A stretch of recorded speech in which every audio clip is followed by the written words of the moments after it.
Welcome to Arbroath. First of all, what attracted you to this job? Well, I think everybody can see over the last number of years the progression that Arbroath's made as a football club, working back in the Championship. It's been a drive to get back to working at that level. Good people, really good people. When you go for an interview and go through the process, then you get a feel for people, and I certainly did do that with Ewan and Mike. You get that feeling as soon as you spoke to them. You get a gut reaction when you go for an interview like that as well. Yeah, and even just walking through the shop and seeing some of the staff and just how welcoming everybody has been. You get a feel how good the vibe is round about the place. So that was a big attraction. Obviously, you talk about vibe about the place. In the tunnel, the word togetherness is written in giant letters, and the players see that every time they go out onto the park. I mean, it's one of the key things about the club. It's an ethos about the club. How important to you is that togetherness? Well, I think if you don't have that, then you're going to struggle to have any sort of success. I've managed clubs before that are community clubs in Ross County, and obviously Queen of the South was a community club as well, and it's important that everybody's working together. It's McIntyre. Oh, it's cool as a cucumber, and it should be enough to send Dunfermline. I started as player manager at Dunfermline, which was a wee bit of a shock. Obviously Stephen Kenny lost his job, and they asked me to take interim control, and we went on an unbeaten run, and next minute I was getting offered the job, and I spent the next 4.5 years there. A brilliant club where I learned a lot, made a lot of rookie mistakes, as you would do as a new manager. But it culminated in us getting promotion by winning the Championship and getting into the Premier League. I left there and went down to Bristol City with Derek McInnes and Tony Docherty and as a first team coach. And that was a really good experience as well, because I wasn't the main man. I was in the background and watching how they do things and doing a lot of work with the video analysis, and it opens your mind up to the game. From there, then I come back up the road and took the Queen of the South job, which again was another brilliant club, a great group of players that I inherited late. I got the job late in pre-season, so the squad was pretty much formed, and we had a really good season that year and made the playoffs in the Championship. So and in the following season we were sitting in the playoff positions again before Ross County came calling. Obviously up to Dingwall. It was a real tough gig, especially that first season. We didn't win for quite a few games. The pressure was on, but we put together an amazing run, which culminated in 7 or 8 victories in the second half of the season, and retained our status in the Premier League, which was the remit. And then obviously the following season was, just a season of dreams really, to win the League Cup by beating Celtic in the semi, and actually we beat Inverness in the quarter-finals before that, who we'd struggled to get a result against, beat Celtic, and then obviously against Hibs in the final, and also managed to get top 6 that season. So that was a really special season all round for the club. You got named Scottish Football Writers Manager of the Year, which is a very prestigious award. I know that myself, that it very normally goes to either the Celtic manager or the Rangers manager, but that maybe sums up the achievement you had that year at Ross County. Yeah, I think it was recognised that what we'd done was pretty special, and it was a fantastic honour to go alongside some of the names that have been have won that award. And you're right, it generally does go to a manager of the Old Firm club, but it was just a real honour to be chosen, and it's one that lives in the memory. What do you learn from the high points, first of all, in your manager career? You've touched upon them, winning the Championship, the playoff promotion bid with Queen of the South, winning the League Cup with Ross County. What do you learn from those moments in your career? Not to get too carried away. I think try and keep an even keel is the way I've always tried to be.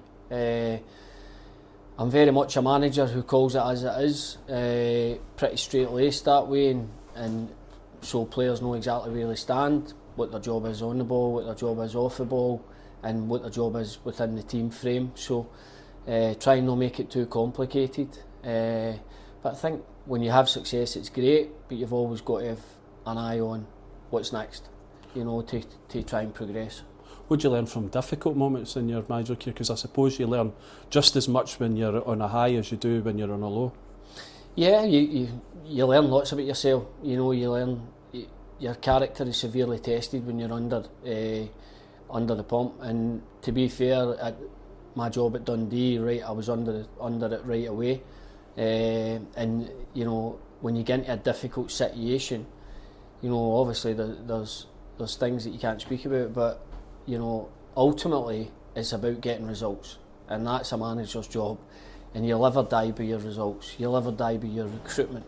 Recruitment's huge for a manager. It's probably the biggest part of the job. You talked earlier about almost that you got to get the simple things right. Is that the kind of style of manager you are? You keep it really straightforward. The players understand exactly what they've got to do. Yeah, I think that's how lots of managers work. For me personally, I think it's important that a player comes off a pitch and can't say to you that I don't know what I was doing. At the end of the day, they might not play well, but it's important that they know what the instruction is when they go in the park. Games play out different ways, and things happen within a game, and players need to think for themselves at times as well. But ultimately, within the framework of what you're working on during the week is what you should see on the Saturday, hopefully see on the Saturday. But remember, players aren't robots. They're going to make mistakes, and that happens, and it's up the manager's job is to react to those mistakes and try and help the players. I think what we've got to say is Dick and Pink and his staff have done a brilliant job here, and it's my job to try and carry that on. Results have been not what they wanted, clearly, of late, so it's about trying to pick the place up and get going. But the Championship's probably the toughest league in Scotland. You just see that with the amount of points between bottom to top. It's a tough league, and it's so important that we get ourselves back to winning ways as soon as possible. I look at some of the names that are behind you. You can't see them at this moment, but I can see like Tam O'Brien's been here a long time. He's the captain, signed a 5-year deal last season. David Gould's been here to the point where he'll be expecting or hoping for a testimonial at some stage. Michael McKenna's another one. These are all players that have performed at a really high level for the club and done really well. How, from afar, have you been impressed by what they've done, and do you feel you can add more to their game? Yeah, I've been very impressed, and obviously the Cove side that I managed, we played against them a couple of times last season as well, so I know quite a bit about the group that's been here for a while, and they have done a great job, and they're stalwarts of this football club, and it's up to all of us to get it going again, and get that win and get the confidence levels. Footballers without confidence, are half the players, so it's important that everybody does everything they can, and that's what it's going to take to get back to winning ways. You say everybody does everything they can. The supporters really stuck by the team last season when maybe results sometimes weren't good, and they've continued to come out in numbers. I mean, I believe they've sold somewhere in the region of 12 to 1,300 season tickets again. They're on sale again for half season. How important is that supporter backing for you? It's huge. You always need your supporters behind you, especially at the home games as well. We've got 3 games coming up at home in December, and we've got to make sure that we are giving the support. It's a two-way street. You've got to give the supporters something to get a wee bit excited about as well. They want to see their team on that front foot, But as I say, Championship, if you're not at it, you'll get turned over. When you're not playing your best, you're making sure you're still cancelling out the opposition. That's what you try and do. But equally, when we're at home, we want to try and entertain. We want to try and make goal-scoring opportunities, get the ball in the box and put away some chances. You touched upon recruitment earlier. I know it's December, but it's not far away from January when the window opens again. Yep. You probably need time to assess your squad. I would imagine you're not going to come in straight away and say X, Y, Z, but do you have in your mind potential opportunities or things that you would like to do to potentially refresh the squad? Or well, the first thing I want to do is give everybody an opportunity that's here, that's in the building, because that's what they deserve. So everybody's on a clean slate as far as I'm concerned, and I've got a month to analyse the squad and see the best dynamics of the squad. Yes, there is scope to bring players in January, but that would be the same no matter who was the manager. You would be looking at January, and every transfer window you're looking to see if you can add, if there's a wee bit of quality out there that can help the good players that you already have in the squad. So that is just an ongoing process every window. And what about short-term ambitions, longer-term ambitions? Because I know this is a club that never wants to stand still in terms of growing and going on an upwards trajectory. There's been a lot of investment off the park. You've probably noticed that as you've walked around today to look at the infrastructure with the stadium and stuff like that, and the commercial side of things is thriving as well. How important is it for you, and what are you looking at for short-term, longer-term ambitions? Well, short-term is to win games and try and move up the league.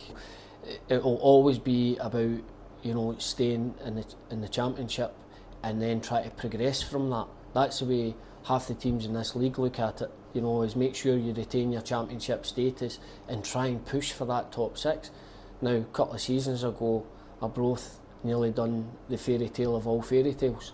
So it shows it can happen. And when that happens, there's that level of consistency. Players get used to winning games. It's a brilliant thing. But equally, for us, first and foremost, you've got to get that 40-point mark. Make sure you retain your status. As quick as you do that, then you try to move on up. You try to look to see if you can get top six into playoffs, and that should be the aim for every team.